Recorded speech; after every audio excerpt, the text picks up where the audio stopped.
They always say the worst betrayals are quiet, the kind that move like a shadow across a familiar room. Mine arrived folded in four, no larger than a grocery receipt, slipped into my purse by a pair of hands that had kept me alive for 20 years. On the front, nothing. Inside, 5 words that cracked the marrow of my bones. Don't go home. Run. The words weren't scribbled or hysterical. They were a surgeon's cut, precise, unforgiving. Below, a careful signature. E. Sterling, my doctor. The same man who nagged me about water intake and argued with me about salt. The one who sent birthday cards that made fun of my cholesterol. His hands had trembled as he tucked that message beneath my wallet. His eyes had found mine for a hard, startled second, as if we'd crossed an invisible border and could never go back. Outside, Tuesday had the politeness of a clear day. The taxis smelled like lemon cleaner and old music. People were walking dogs and dragging tote bags of kale. Somewhere, a bus sighed. Somewhere,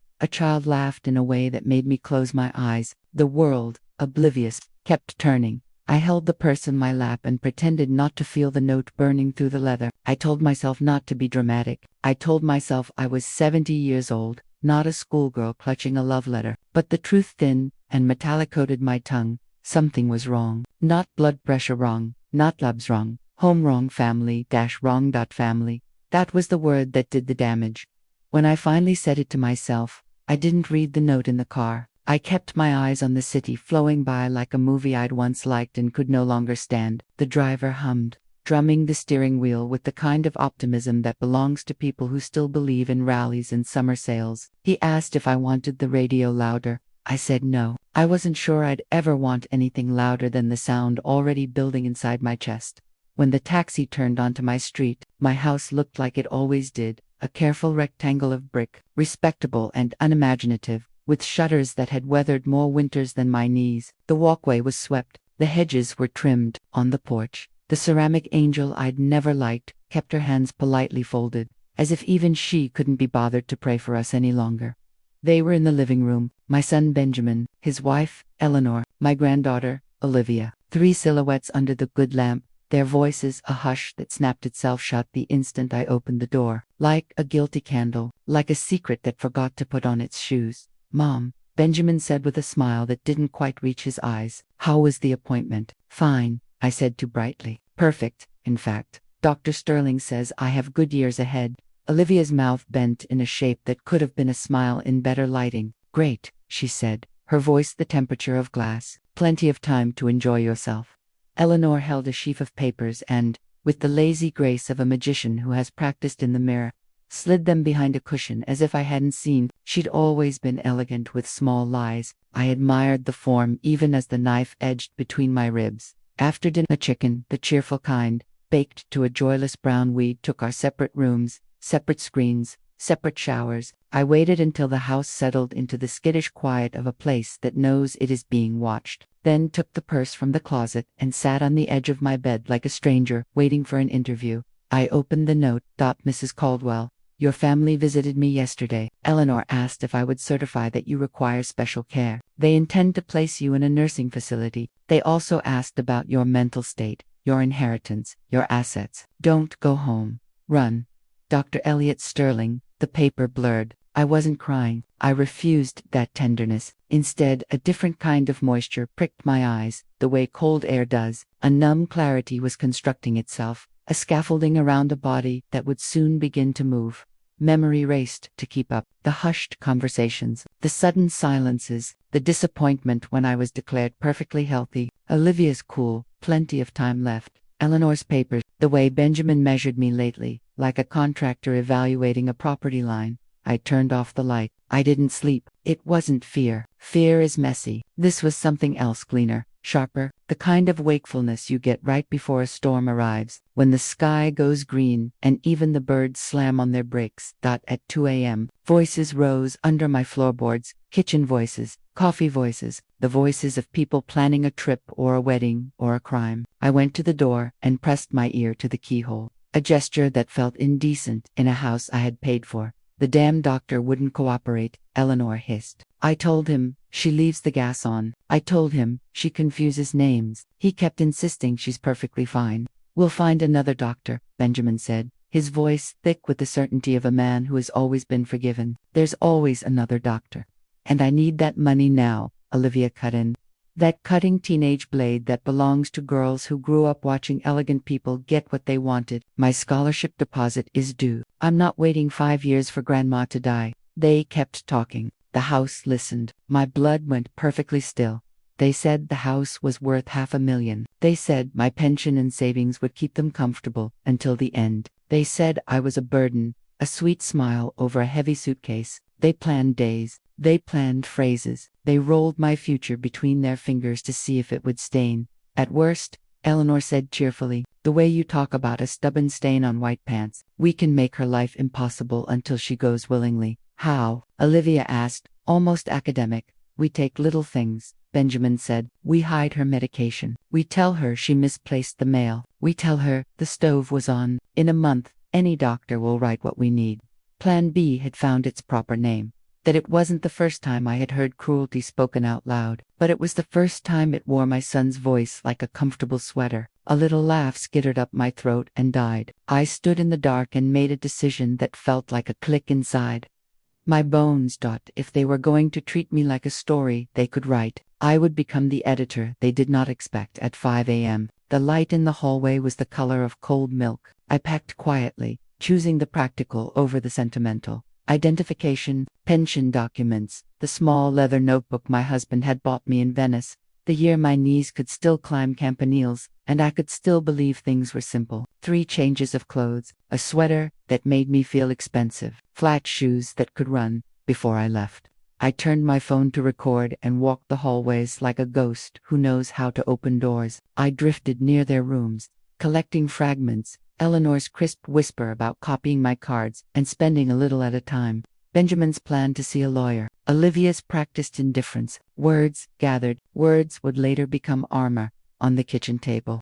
I left a note with my favorite pen, the one Olivia always borrowed and never returned. Gone to run some errands. Back later. It was the kind of message that had been harmless for 45 years. Today, it was a fuse. Outside, the city was just waking. Trucks were exhaling, and coffee was being born. I smelled bread and diesel, which is another way of saying I smelled life. At the bank. I used my married name and my widow's smile. When the teller, a young woman with brave eyeliner and polite concern, asked whether I was sure I wanted that much cash, I heard Dr. Sterling in my head. Run. The crisp bills were not Freedom, but they were Velofta. The Grand Imperial Hotel was the kind of place where carpets swallowed your footsteps and mirrors. Made you look like you had always deserved better. I spoke to the receptionist the way I used to talk to board members when my husband was alive and we were still invited to things. Indefinite stay, I said, and it felt like the most honest phrase I had spoken in months. In the suite, I let myself sit. I looked at the city from 10 floors up and discovered that I could still cry like a child. No performance, no neatness. I cried for the girl who had wanted a house like that one day. I cried for the young mother who ate the scraps of her own dreams without complaint. I cried for the wife who held a dying hand and promised to keep a family together no matter what the cost. I cried for the grandmother who bought a red dress and didn't see the joke forming in a teenager's mouth. I cried for the woman who should have learned sooner that love is not the same as permission. When I finished, the room had shifted a millimeter, maybe 2, like a ship correcting its course. I opened the notebook and made a list. Not because lists solve anything, but because they remind you that time can be organized. Call the offshore banker, hire the best lawyer in the city, find a private investigator with a conscience and a good camera, establish new passwords, new phone plan, new you, breathe, eat, stand up straight. By 2 in the afternoon, my phone was boiling with missed calls. Benjamin, Eleanor, Olivier, E7, messages that marched from charming to worried to scolding to threatening, like a weather system coming inland. I called back once, not because I wanted to, but because their panic was oxygen. Mom. Benjamin answered on the first ring. A boy again, a boy with a scraped knee. Where are you? This isn't like you. I'm taking a day for myself, I said, wondering when the last time had been. I'll be in touch when I'm ready. You shouldn't be alone. You're not yourself. Are you taking your meds? The script had arrived. I recognized the lines. I'd heard them before, spoken to other women by other men inside rooms like this, with views like that and glasses that clink. The language of diminishment always sounds the same. I've never been more myself, I said, and hung up. I powered the phone down. Silence rushed in like a cure. The lawyer's office smelled like old leather and ambition, a combination that has put many men in prison and even more into books. Graham Montgomery listened without interrupting, which is rarer than it sounds. He didn't blink at the numbers. He didn't flinch at the word offshore. When I finished, he steepled his fingers, a gesture I usually despise, and said one blessed word: good, good, good that you came now. Good that you have recordings. Good that you still believe you deserve to live on your own terms. Elder abuse cases fall apart because shame is heavier than evidence. You brought both. We drew up a plan, the way architects do, with margins and measurements and contingency exits, in case a fire breaks out halfway through the kitchen remodel. His investigator, a woman named Rosa, who looked like she knew how to take a punch without smudging her lipstick, started that afternoon back at the hotel. I let myself do something I hadn't done in years. I asked a stylist named Sophia to tell me the truth about my hair. She did.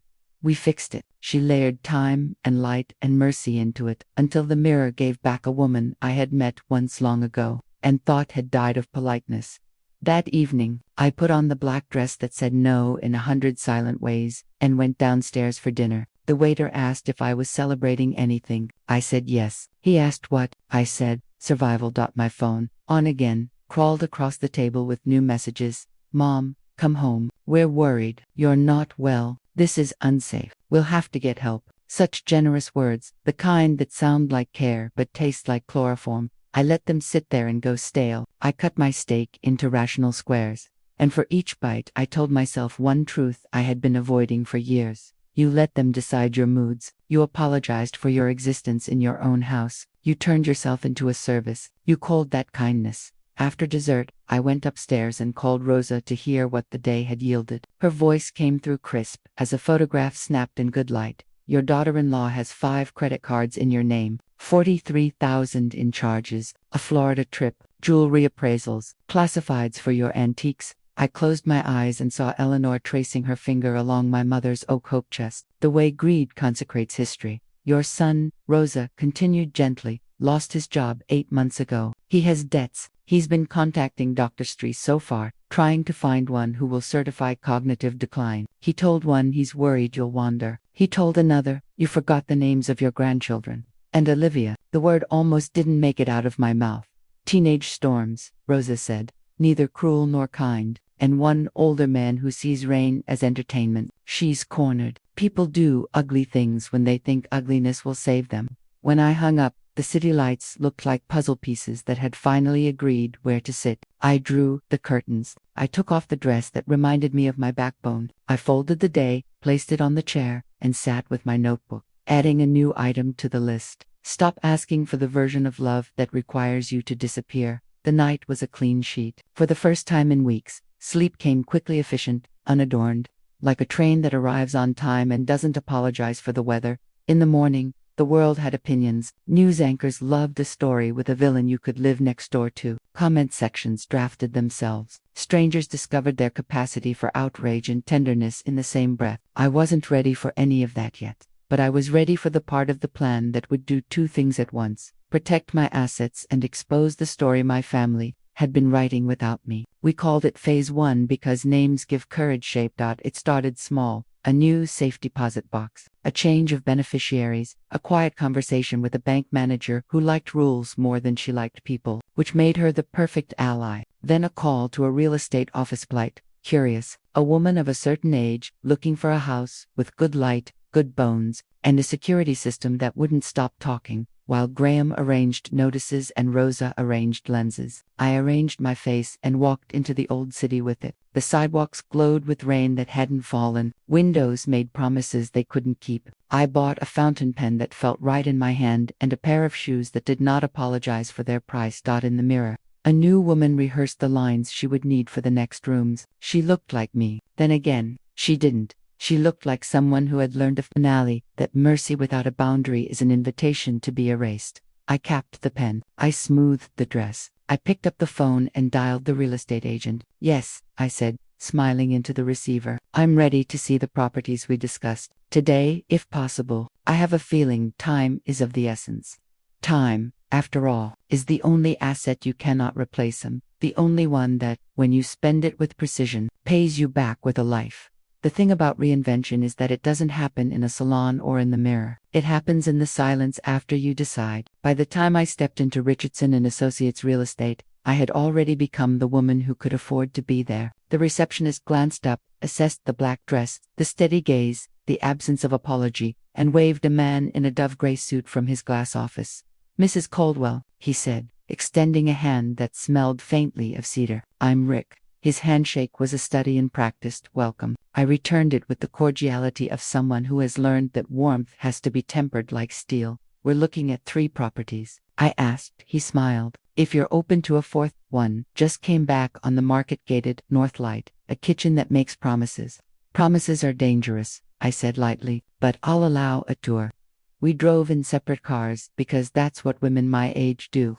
When they're telling men they haven't known for an hour that their lives are not carpool lanes. At each address, Rick performed his choreography: lights up, curtains tugged, a sweep of the arm across a room that had never held an argument. I walked through the spaces with the deliberate pace of a judge in chambers, taking in baseboards and sightlines and where the morning would land on the floor. By the second property, a glass and stone confection that overlooked trees old enough to remember secrets, my phone vibrated in my bag. Not calls this time. A message from Rosa. "Heads up, your trio is en route to Richardson's main office. Separate agent, urgent property matter. We're in position."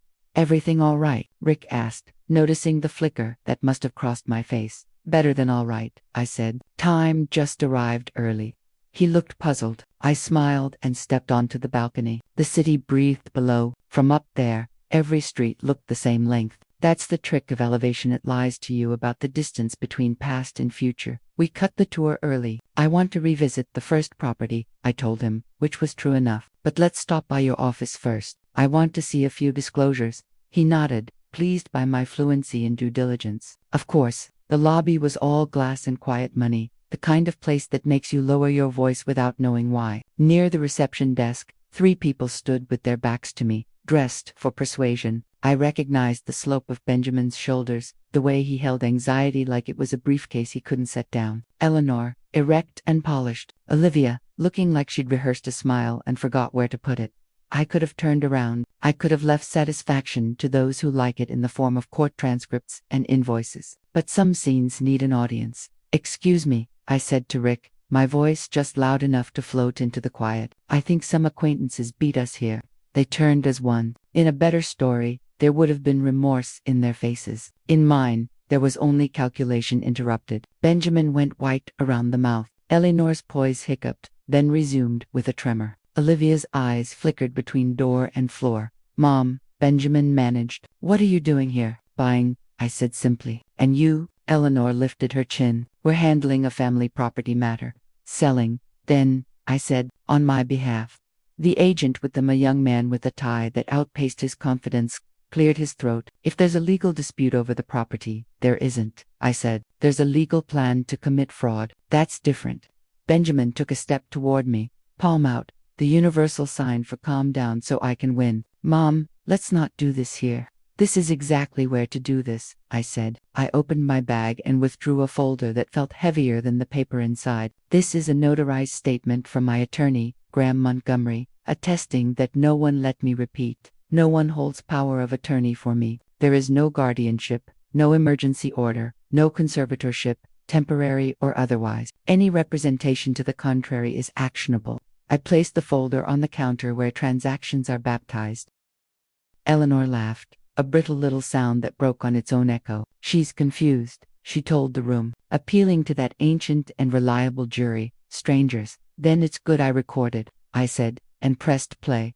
Benjamin's voice, tinny but unmistakable, filled the lobby. "We switch her medications, we hide her things, we tell her she did things she didn't do. In a month, any doctor will certify that she's mentally ill. No one speaks after a sound like that." The room became a held breath. The receptionist, to her credit, did not turn away. The young agent stepped back as if a boundary had suddenly become visible. Rick didn't move. He was a man who had seen people mistake real estate for salvation, and he understood when an address had become a battlefield. Eleanor tried to rally. "That's illegal. She's recording us illegally." "Not in this state," I said. keeping my voice even, and especially not when the purpose is to prevent a crime. 2 men entered then, mid-40s, trim suits, the posture of paper that can summon sheriffs. Graham's associates, one carried a small tablet, the other a portable notary kit. We're here to document any misrepresentations being made about Mrs. Caldwell's legal status, the first said to the room, not looking at anyone in particular, which is another way of saying he was looking at everyone, and to serve notice that any attempt to transact against her property without her explicit consent violates civil and criminal statutes. Please continue as you were. No one continued. We're done, Benjamin said finally, false dignity gathering itself like a cloak on a coat rack. We'll handle this privately, Ma. He reached for my elbow. I stepped back, not dramatically, just enough for the whole room to understand the geometry had changed. There is no privately anymore, I said. There is only law and light. The 10 minutes that followed were administrative and excruciating. Papers were scanned. Statements were signed. A copy of the recording was time-stamped and uploaded. A security guard with kind eyes stood near the door like a punctuation mark. When it was over, I told Rick I'd call about the property tomorrow. Then I turned to the 3 people who had held my life in their hands like it was a purse to be emptied. Go home, I said. Not mine, yours. Eleanor's composure cracked, then wineglass to tile. You ungrateful old woman, she hissed. Everything we did was for your good. That sentence, I said, is the national anthem of abusers. I walked out, not quickly, not slow, the way you do when you're leaving a museum and your favorite painting has finally told you its secret. The world accelerated after that. It's funny. For months, nothing happens, and then, because you push one domino, everything runs to keep up. Rosa's updates became a metronome. Eleanor at a pawn shop with your jewelry. Refused. Benjamin at your bank. Flagged. Olivia telling friends you have Alzheimer's. Screenshots saved. Each note was another brick in a wall, and I felt, for the first time in years, the safety of a structure not built on denial. Graham moved with an efficiency that bordered on choreography. Notices were filed. A temporary restraining order barred any attempt to access my accounts. A petition set forth my capacity assessments. 3 independent doctors. 3 clean reports. 3 signatures that said the same thing. She is sound. She is sound. She is sound. Let them move first, Graham said on the phone that night. The city telescoped into a rectangle of light beyond my window. If they file for guardianship now, with what we have, it's a gift. What if they don't go to court? I asked. They will, he said. People who believe they're entitled to everything also believe they're entitled to success. Entitlement doesn't like to be told it needs a permit. Still, I kept remembering Dr. Sterling's note, run. Running isn't just distance, it's direction. I would not spend the rest of my life sprinting down hallways I didn't choose, so I did something that looked, from the outside, like vanity. I bought 3 dresses. I had my shoes polished by a man who treated leather like it had a soul. I let Sophia talk me into the kind of lipstick that makes your mouth look like it plans to deliver sentences people will remember. Not because I wanted to be looked at, God knows. I have spent too many years as an object in other people's stories, but because I needed a costume that matched the role. Witness, strategist, survivor, plaintiff. Clothes are armor, names are shield, evidence is a sword. The next morning, Rosa called with a new name. Paul Hayes, she said, and paused, the way people do when they know the next sentence will change the temperature of the room. Document forger. Your family met him last night. Ice laced through my chest. For what? Medical histories, signatures, possibly a will. A will. There are words that feel like strikes to the back. I held the phone tighter. We're already talking to the feds about Hayes, Rosa added, her voice steadying at the same pace as my breathing. He's on their radar. Keep still. We'll handle the moving. I kept still for 3 minutes. Then I moved. Not toward them, toward light. That afternoon, I did something I hadn't done since my husband died. I introduced myself to a room full of strangers and told the truth. I created a handle on a live streaming platform.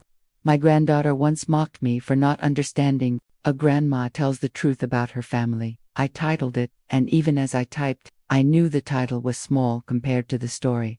I spoke to a camera like it was a friend I had owed a long letter. I didn't perform. I remembered. I played the recording. I showed the bank correspondences. I described the note. Half an hour in, there were 500 people listening. An hour later, 3,000. Numbers are just numbers until they become witnesses. when Olivia called midstream.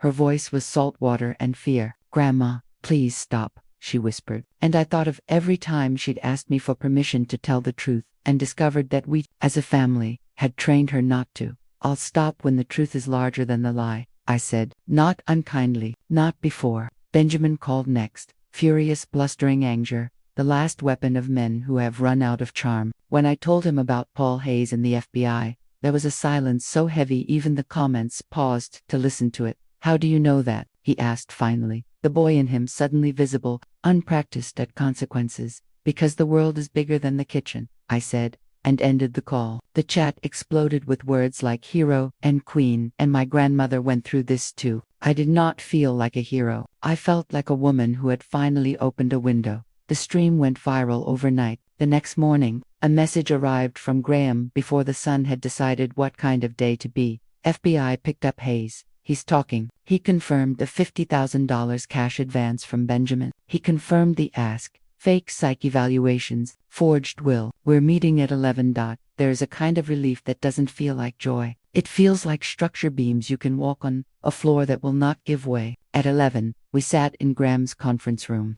A rectangle of walnut shiny enough to shame you for setting down a cup without a coaster. He outlined charges in a voice that could have read lullabies, and indictments with equal care: conspiracy to commit fraud, elder abuse, attempted identity theft, falsifying medical records. The words stacked themselves into a future with Barth. "Do you want a plea?" he asked. "I want the truth in a room where it cannot be argued with," I said. "If that's a plea, fine. If it's a trial, better. But I won't trade light for speed." He nodded, and I loved him a little then, for not calling it brave. In the days that followed, my phone became a parish of the injured. Letters arrived from women who had carried entire families on their backs, and were told, when they finally set them down, that gravity proved their unfitness. Men wrote 2 sons who had chosen their wives over their mothers and wanted to apologize for being young. Husbands who had held paperwork they didn't understand until it devoured the house they'd sworn to protect. A social worker named Carol wrote, "Your stream helped me stop a guardianship that was a theft in a church dress. Thank you." Every message was a mirror and a map. I realized that while I had been busy surviving my own house, a nation of quiet wars had been underway. Kitchens and dens and bedrooms, where the words "for your own good" were used like duct tape to silence doors. The thought made me angry, and it made me useful.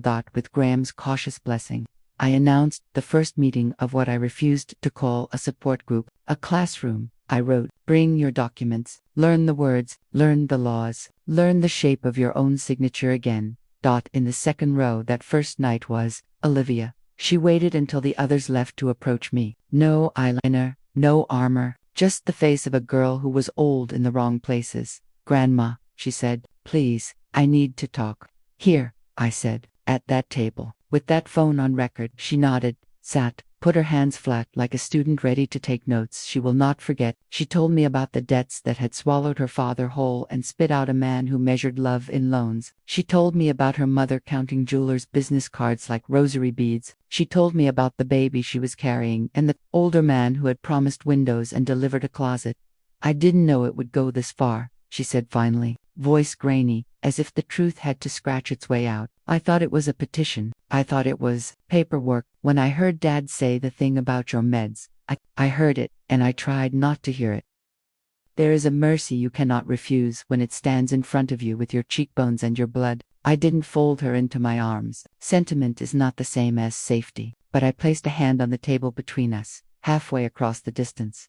"What do you want now?" I asked. "I want to tell the truth," she said. "On record, in court, if there is one." "There will be," I said, "and the truth will need you." She reached into her bag and set down her phone. "I have videos," she said. "Texts, after you left. They said if everything went wrong, they'd say it was my idea to sell the jewelry, that I needed money for drugs." She broke on the word drugs, a crack that revealed the child still living behind the woman costume she had been pressed into too early. "I don't do drugs," she said through her hands. "I know," I said, which was the only gift I had to give her that night that cost me nothing and meant everything. "You'll stay here for now, in the hotel. We'll talk to Graham. We'll protect you." "Why?" she asked. "Small, after everything, because you chose the light when you still had time to choose the dark." I said. Because you told the truth before the subpoenas made you. Because family is not blood, it is behavior. You can be mine if you act like it. She cried then, not the theatrical weeping of apologies shaped for effect, but the quiet deconstruction of a girl taking off a mask that had fused to her skin. When she was done, she looked different, not fixed, not absolved, but possible by the time the court date was set. My house had become a museum of what happens when women get tired of privately drowning. Reporters called. I refused most of them. The story was never the point. Safety was. We entered the courthouse on a Monday that had the gray, exhausted light of hospitals and airports. Cameras flashed. Voices asked for comments the way children ask for candy. Olivia squeezed my hand once at the base of the stairs and then let it go, standing a half step behind me like a witness finding her marked out in the courtroom. Everyone took their assigned places as if we had been cast by an impatient director. Prosecution to the left, defense to the right, a judge with a face that had seen 1,000 families try to survive each other. Benjamin looked smaller. The tie was perfect, the suit pressed, but the bluff was gone. And in its place was the stunned astonishment of a man who had always confused getting away with being right. Eleanor avoided my eyes. She directed her gaze at the jurors as if they were clients in need of a convincing pitch. The charges were read, the jurors were instructed, the first recordings were played. The lobby of Richardson and Associates bloomed again in the air, the same words breaking on the same floor. The room listened like a living thing. On the second day, Olivia took the stand. State your name, the prosecutor said gently. Olivia Caldwell, she replied, her voice steady as a table. Tell us what you heard in that house. She did not dramatize, she did not economize. She laid the plan out like a blueprint across the jury box, fake cards and forged records. The vocabulary of desperation dressed as strategy. When the defense asked about motive, she didn't flinch. I'm pregnant, she said. And for a moment the entire courtroom breathed in and forgot how to breathe out. I thought I needed money. I thought there was no other choice. I was wrong. When it was my turn, I did not tell the story of a saint. I told the story of a woman who had made herself small until smallness became a religion, and then learned, abruptly, that God had never asked for that sacrifice. Do you regret adopting your son? The defense asked, hunting for the line that would make me a monster. I regret practicing kindness at the cost of my self-respect, I said. That's different. What about the money you hid? He pressed. Hid from whom? I asked. From a child who would have been warped by knowledge he hadn't earned. From a daughter-in-law who saw assets where there should have been a person. I didn't hide money. I kept a promise first to my husband, then to myself. The jury took 2 hours, guilty on every count. When the judge spoke the sentences, law and light braided themselves into something like justice. Outside, microphones sought the soundbite that would package grief into clicks. Do you feel vindicated? A reporter asked. I feel free, I said. It was the closest I could come. In the weeks after the verdict, I learned that endings are quieter than the beginnings that caused them. There is no symphony, just forms to file, locks to change, a new grocery list taped to a new refrigerator in a smaller house with better light. On Thursdays, Olivia and I sat at the kitchen table with community college catalogs, baby name lists we weren't ready to talk about out loud, and case law summaries for the group I'd started, the one we were now brave enough to name, The Room with the Light On. On Fridays, I visited Dr. Sterling with a bouquet and a joke about how cardio would be easier to commit to if the machines complemented your posture. He laughed, steady now, hands no longer trembling, and measured my heart as if it were a thing that could be taught to behave. On Sundays, I answered messages from strangers who were no longer strangers, men and women, who had stopped being secrets in their own lives and started being subjects again. I told them what Rosa told me, what Graham showed me, what I told myself in the mirror while fastening a bracelet that had almost been pawned. You are not a burden, you're a boundary. Learn the difference, guard it with papers and witnesses and a voice that doesn't apologize for existing. One night, very late, after we'd stacked dishes and turned off lights and listened to a baby hour baby roll, once inside the dark like the future clearing its throat, Olivia asked, do you ever miss them, the people they were before all this? I thought of Benjamin at 2, bruised knees and lemon hair, the way he'd fallen asleep with his mouth open like a small, astonished fish. I thought of Eleanor before the angles hardened, the days she'd handed me a cup of tea in my kitchen and meant it. I thought of the family we had told ourselves we were while setting the table for the one we had become. I missed the people I believed in, I said, but I like the person I became.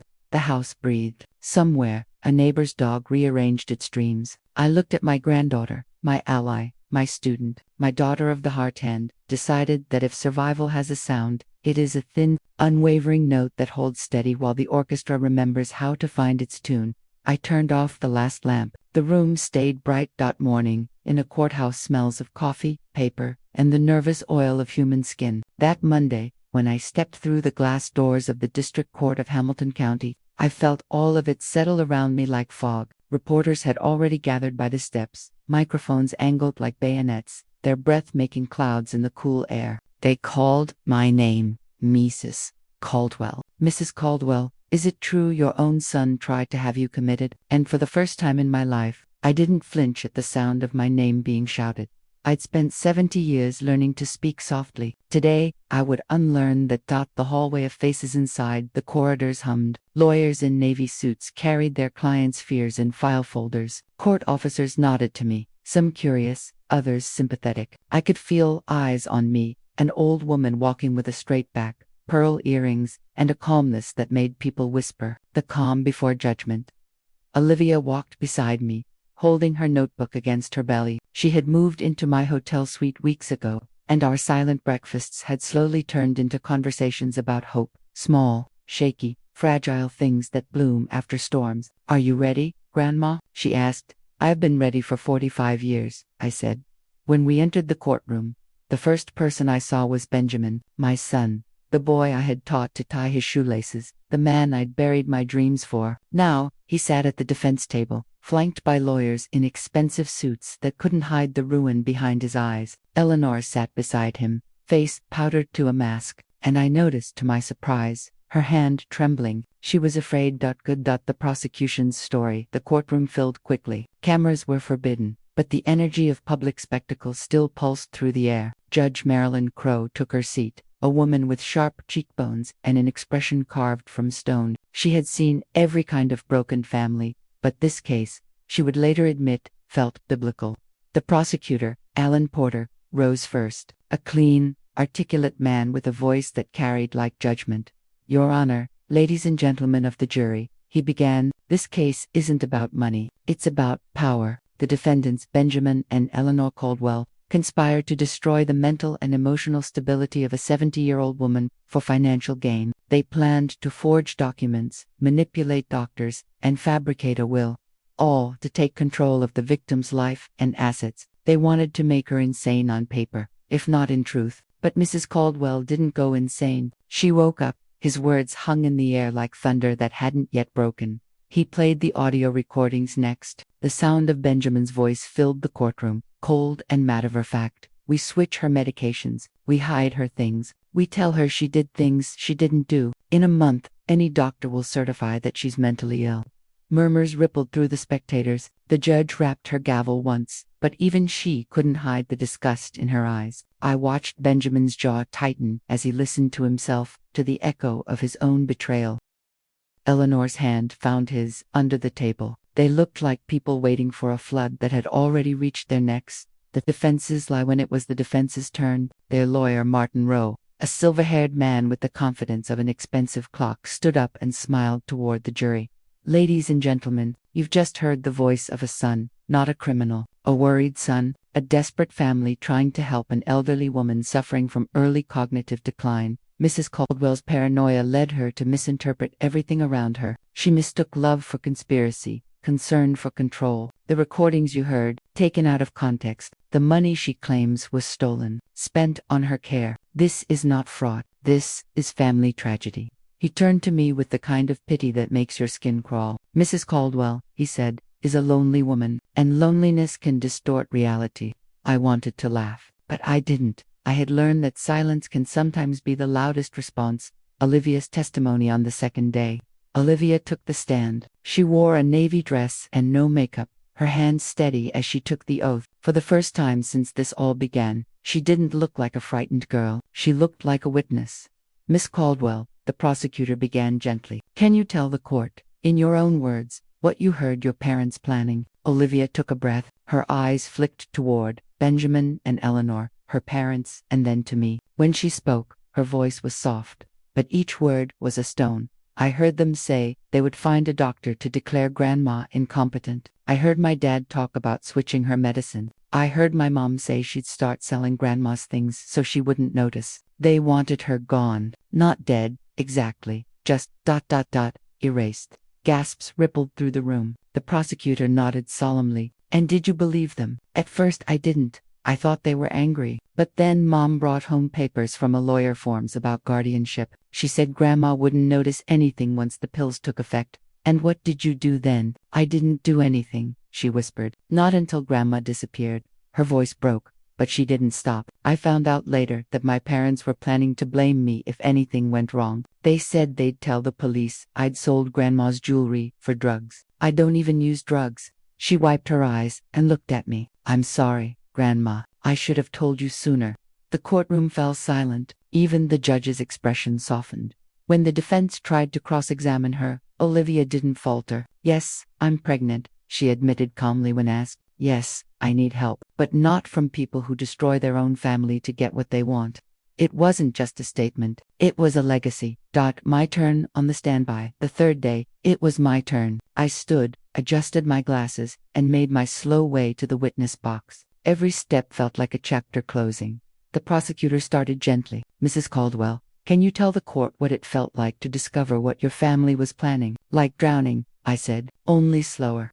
I told them about the doctor's note, those 5 words that saved my life, about the whispers in the night, the laughter under my roof, about waking up to realize the people you'd loved most had turned your kindness into a liability. I described the morning I ran, the hotel, the lawyer, the recordings. I told them everything except one thing, the way it felt to lose your son twice, once when he grew up, and again when he showed you who he truly was. Some truths are too private for transcripts. Then came the defense's cross-examination. Mrs. Caldwell, Rose said, oozing sympathy, isn't it true you've always been overly cautious, that you sometimes forget small details? You're 71, after all. I'm 71, I agreed, and I built a business with my late husband from nothing. I managed payroll, taxes, and investments for 40 years. If I can remember federal tax codes, I can remember betrayal. The jury smiled. Even the judge did. Roe flushed and changed tactics. You never told your family about the millions you were hiding overseas. Why? Because I wanted to see if love could exist without money. Turns out, it can't, at least not in that house. By the time I stepped down from the stand, I could feel something shift in the air, a tide turning. The verdict at trial lasted 5 days. The jury deliberated for 2 hours. When they returned, the foreman didn't even look at the defendants as he read the verdict. On the charge of conspiracy to commit fraud, guilty. On the charge of forgery, guilty. On the charge of elder abuse, guilty. On the charge of attempted identity theft, guilty. Eleanor collapsed in her chair, sobbing into a tissue that smeared her mascara. Benjamin stared straight ahead, jaw clenched, the boy long gone from his face. The judge's voice was calm as thunder. Benjamin Caldwell, you are sentenced to 12 years in federal prison. Eleanor Caldwell, 10 years, with no parole before 6. May this serve as a warning to those who mistake love for possession. The gavel came down, once, twice, final. And, just like that, 45 years of sacrifice condensed into a few seconds of wood striking wood. Aftermath, the reporters swarmed again. Mrs. Caldwell, do you feel justice was served? Will you ever forgive your son? What's next for you? I paused on the courthouse steps, the sunlight sharp on my face. I feel, I said slowly, that legal justice was served, but personal justice is quieter. It's waking up in the morning and not being afraid of your own house. Then I turned, took Olivia's hand, and walked away. 6 months later, the new house sits on the edge of the city, small, white, with a garden that hums with lavender and bees. Olivia lives with me now. She finished high school. She's studying law, inspired by everything that happened. She says she wants to protect people like me. I tell her she already has. Some nights, after dinner, we sit on the porch while her baby, my great-grandchild, kicks softly beneath her hand. Do you ever regret adopting Dad? She asked once. I thought of Benjamin's laughter as a child, of his small hands clapping when I came home from work. I don't regret love, I said, only blindness. I should have known that kindness without limits isn't virtue, it's surrender. Olivia smiled, brushing tears from her cheeks. And what did you learn from all of this, Grandma? That family isn't who you share blood with. I said. It's who would never poison it. The foundation, the story didn't end there. The live stream I once started out of desperation became something bigger. Donations poured in from around the world. Lawyers, social workers, and retirees wrote to me. We founded the Caldwell Foundation for Elder Justice, a nonprofit that helps seniors facing manipulation, guardianship abuse, and financial exploitation. Every week, I sit with people who remind me of myself before I ran. I tell them the same thing Dr. Sterling told me, the words that started it all: don't go home, run. But then, I add my own: run, but toward the truth, not away from it. Epilogue. Benjamin and Eleanor have written from prison letters full of apologies, excuses, and nostalgia. I never open them. Some doors, once closed, should stay closed. As for Dr. Sterling, he retired last spring. He visits sometimes, always bringing lilies. You remind me, he said once, why we take oaths. Now, at 71, I finally understand something I never did in my youth. Kindness without wisdom is a loaded gun pointed at yourself. But when guided by truth, it becomes armor, and sometimes a sword. Each morning, I walk through my garden, watering the flowers my granddaughter planted. The air smells of rain and redemption. And every night, before I sleep, I whisper a small prayer of thanks for the doctor who warned me, the courage that kept me alive, and the strength to begin again. Because endings, I've learned, are just the places where you stop being afraid to start over a new purpose. Grief doesn't always leave, it just changes furniture. After the verdict, the silence in my new home was not loneliness, it was space. Space where pain had once lived. Space for purpose. I hadn't planned to start a foundation. In truth, I wanted nothing more than peace, books, and tea that didn't taste of betrayal. But the letters kept coming, thousands of them, emails from strangers who called me Mrs. Caldwell, as if I were some kind of symbol. A retired librarian wrote, "My son emptied my savings. The bank says it's a family matter. I wish I had your courage." Another, "My daughter says I'm forgetful. She's trying to put me under guardianship. What can I do?" Their words haunted me, echoes of my own past. I realized something terrible. My story wasn't rare, it was epidemic.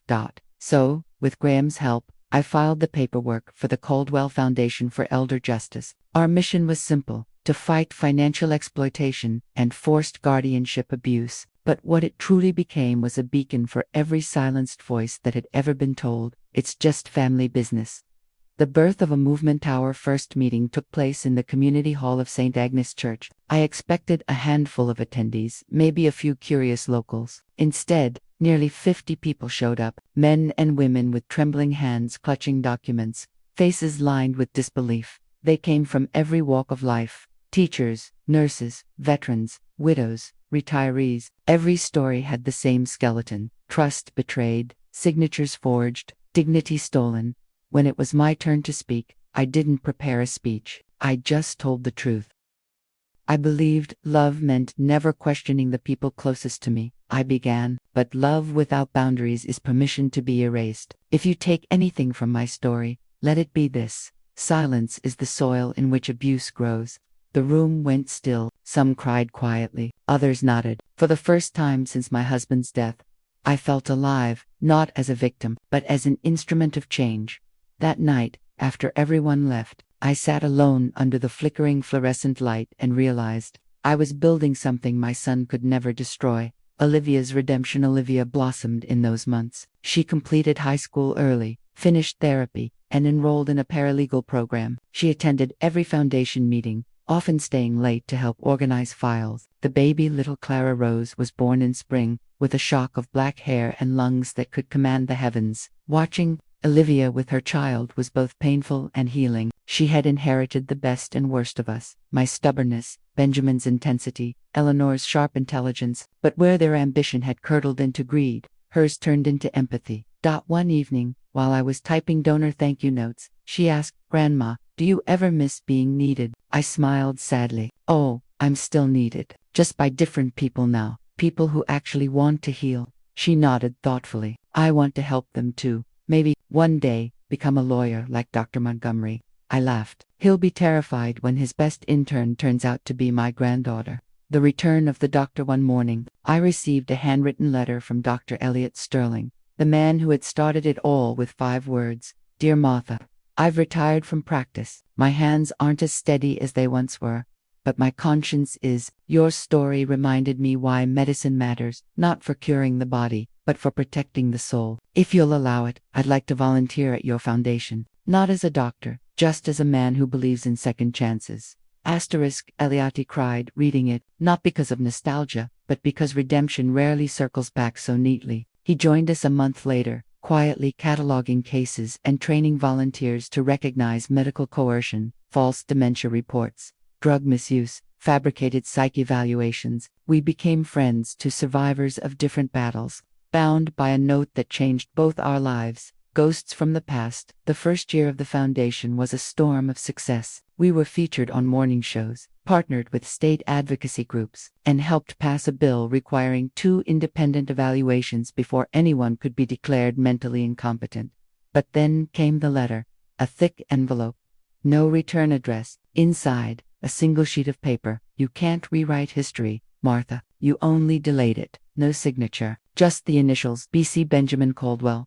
My heart stopped. He wasn't supposed to have contact with me. He was in prison. How did he send this? I took it to Graham immediately. He looked grim. He'll be eligible for parole review in 18 months, he said. This could be his way of testing the waters, reminding you he exists. I felt the old fear crawl up my spine, but I pushed it down. He exists, I said, but not in my world anymore. Still, that night I double-checked every lock, kissed Clara goodnight twice, and dreamed of footsteps in the hall. The threat resurfaced months past. The foundation grew. Yet one afternoon, as I was preparing for a TV interview, Dr. Sterling called me into his office. His expression was grave. Martha, I got a call from a colleague in the Correctional Health Division. Benjamin's been working as a clerk in the prison's legal office, and he's been requesting case files, yours included. He's claiming wrongful conviction based on mental distress and coercion. I exhaled slowly. He's trying to rewrite the story again. He's also found representation, a private lawyer paid by someone outside Eleanor. No, Elliot said. She divorced him from prison last month. Someone else. My mind turned cold. Who else could possibly want to help him? Then it struck me. His biological mother. Years ago, when we adopted Benjamin, his file had listed her as unknown. But in the digital age, no secret stays, buried forever.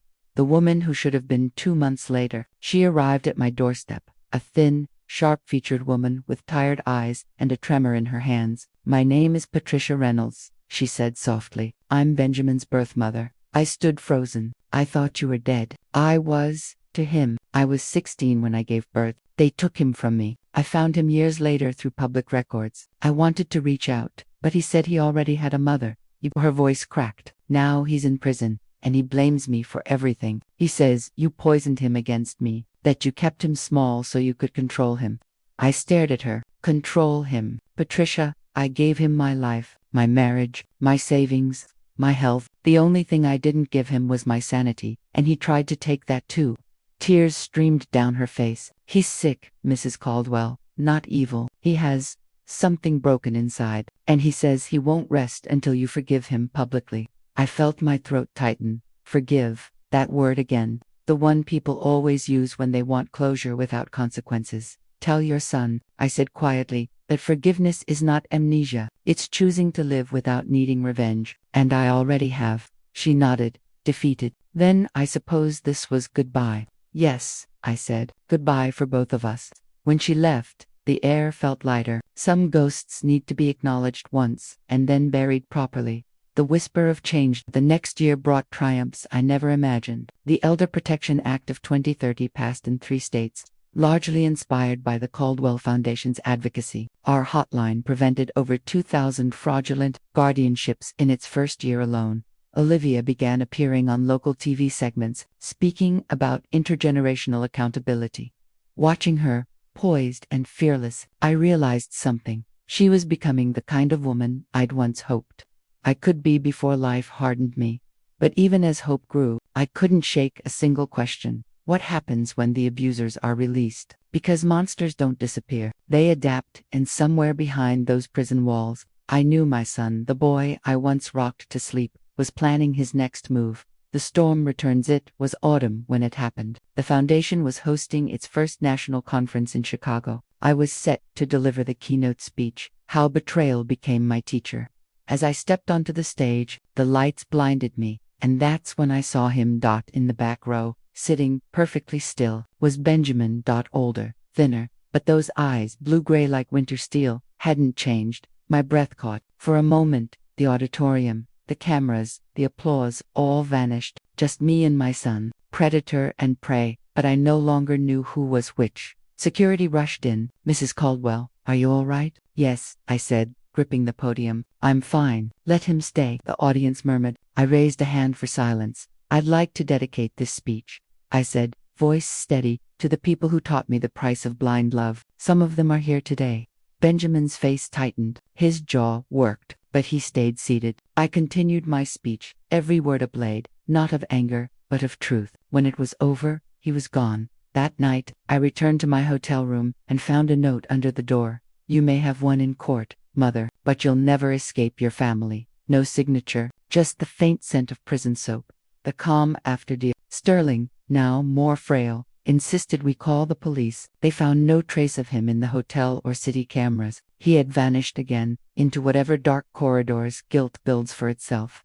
I didn't press charges. I didn't hide either, because fear feeds monsters, and I had starved mine long enough. Instead, I spoke the next week at another event. The people who hurt us are not our endings, I told the crowd. They are our evidence, proof that survival is possible. The audience stood, applause thundered, but all I could think of was one sentence that kept looping in my mind, one I whispered to myself as I walked off stage. He can haunt me if he wants, but I'm the one still writing the story.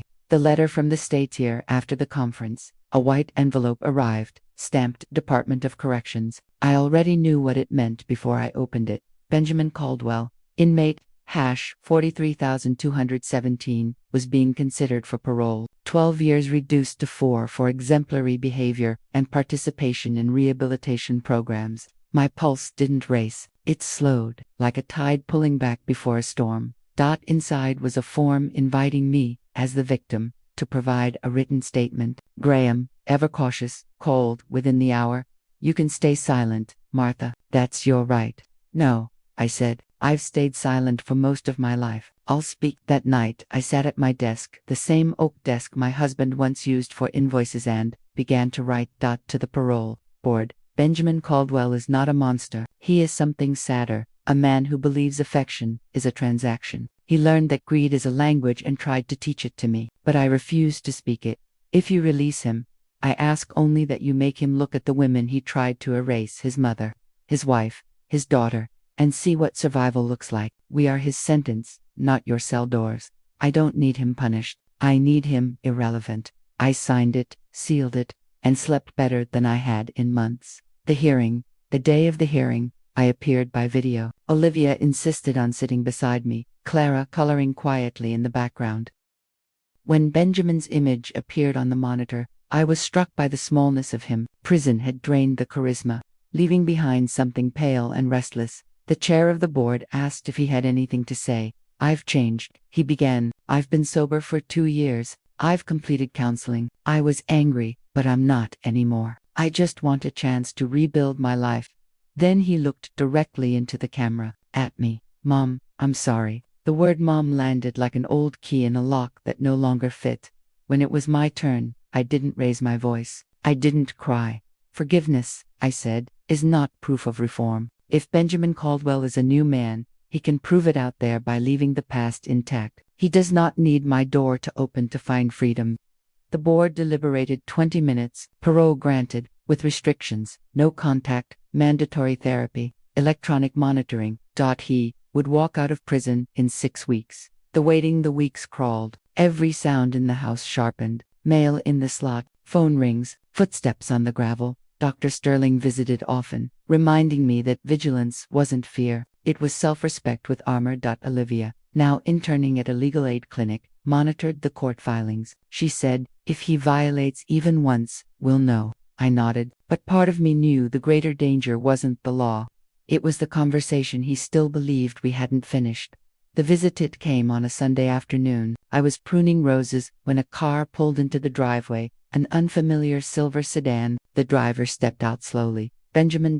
My breath caught, but I didn't retreat. Behind me, Olivia opened the front door, phone in hand. I just want 5 minutes, he said, palms raised. The ankle monitor blinked beneath his cuff. 5 minutes, I said, no closer than the mailbox. He looked older, gray creeping into his temples, eyes rimmed in exhaustion. I didn't write those threats, Mom. I swear, when I saw you at the conference, I wasn't there to hurt you. I just needed to see you alive. I folded my gloves neatly, buying time, and now you've seen me, alive, and uninterested in reliving the past.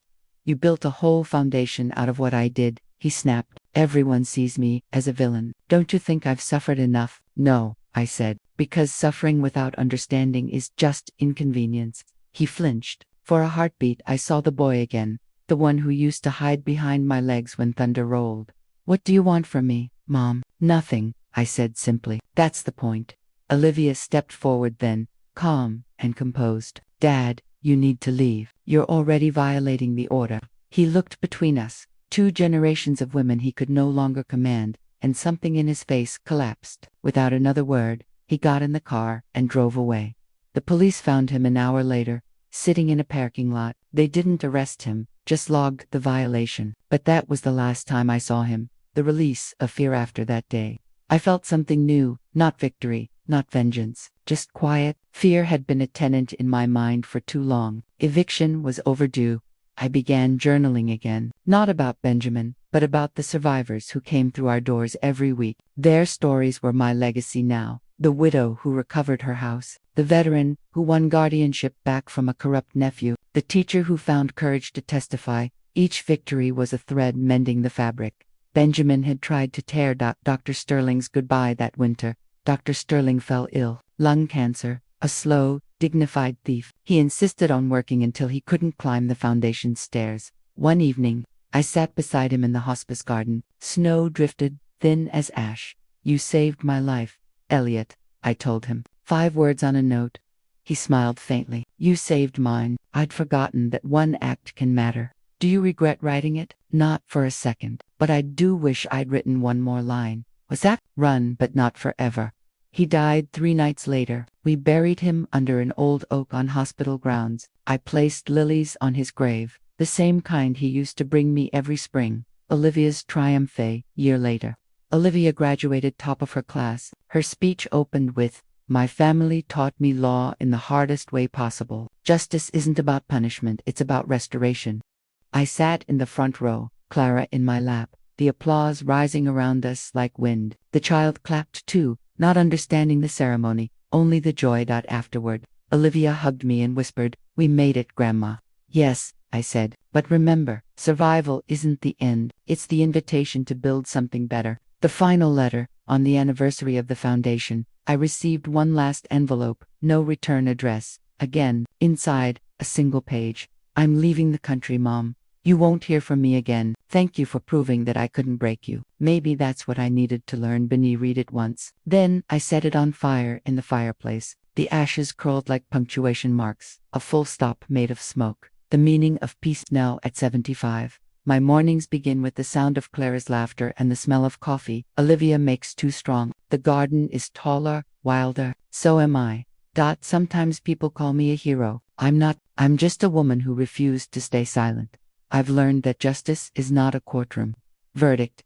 It's the moment you can look at your reflection and no longer see fear looking back. And forgiveness. Forgiveness is freedom without permission. I carry it lightly now, like a folded note in my pocket. The quiet season. By 79, my bones had learned a new rhythm. I moved slower, but not out of frailty, out of choice. Each step was deliberate, like punctuation. The house stayed full of life. Olivia's daughter Clara had inherited her mother's defiance and my sarcasm. She filled the rooms with laughter and tiny rebellions, spilled paint, mismatched shoes, arguments with the cat she swore could talk.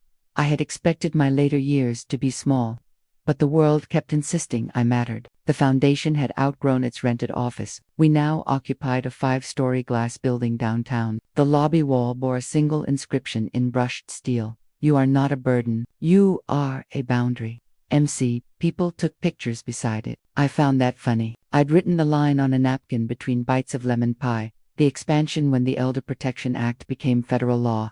Reporters wanted interviews again. I agreed to one. My last, the journalist, a young woman named Nadia, arrived with questions and reverence. Double quotes Mrs. Caldwell. She said, "You turned personal tragedy into a national movement. What kept you going?" I thought for a moment. "Anger gets you started," I said. "Purpose keeps you standing, but only love lets you sleep." She smiled. "What kind of love?" "The kind that doesn't cost anyone their freedom." After the piece aired, donations tripled. Branches opened in London, Toronto, and Sydney. Olivia took the title of executive director, though she preferred advocate. I preferred retired, though I still answered every letter that began with "Dear Martha."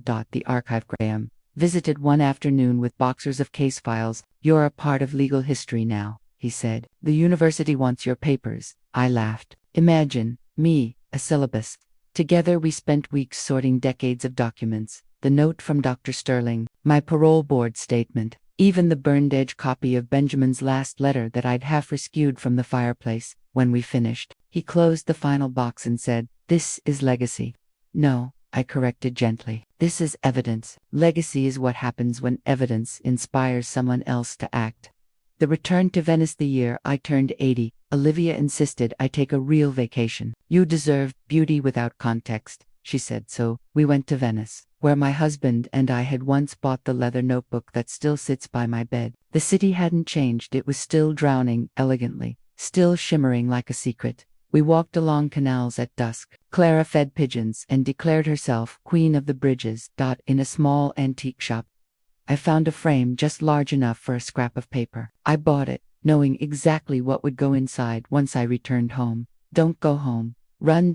It would hang above my desk, not as a warning anymore, but as proof that running once saved me, and stopping saved everyone else. Letters to tomorrow back home. I began writing what I called letters to tomorrow. Open letters addressed to people I would never meet. Survivors, caretakers, daughters, sons. Olivia planned to publish them after I was gone. A few excerpts. To the woman who thinks silence is safer. It isn't. Silence is a thief that steals your witness before the crime is even reported. To the son who's ashamed of his parents. Aging, the mirror is already teaching you how temporary you are. To the child of an abuser, you can love them without becoming them. That's the hardest inheritance, and the only one worth keeping. Every night I wrote one, some angry, some tender, all honest. The last lecture the university invited me to deliver one final talk. I called it The Currency of Compassion. "The world runs on money," I began, "but it survives on empathy. The first buys safety, the second creates it. When you see injustice, don't ask why me, ask why not me." That question built everything I'm leaving behind. When I finished, the students stood. Their applause rolled through the hall like waves. I felt the same warmth I'd felt the day I first spoke in St. Agnes Church, only this time, there was no fear underneath it. The final morning it happened gently, a morning of soft light, coffee already cooling beside my chair. I had fallen asleep at my desk while editing the last of the letters. Olivia found me with a smile still resting at the corner of my mouth. The doctors said it was peaceful. They were right. After decades of running, I had finally reached stillness. Epilogue. The light remains the foundation. Held a memorial in the same courthouse where my story began. Hundreds attended. On the dais, Olivia read my final note, tucked inside that frame above my desk. "If you're reading this, I'm somewhere quiet, watching the world I helped mend. Don't cry for the years I lost. Celebrate the ones I bought back for others. Remember, the light you leave behind is never wasted. Someone will need it to find their way home." The crowd stood in silence. Then, one by one, they lifted candles, hundreds of small flames, until the entire room glowed. Outside, the courthouse lights flickered on automatically, as if the building itself remembered. And for a moment, the woman who once ran into the night with nothing but a folded note had illuminated the whole world.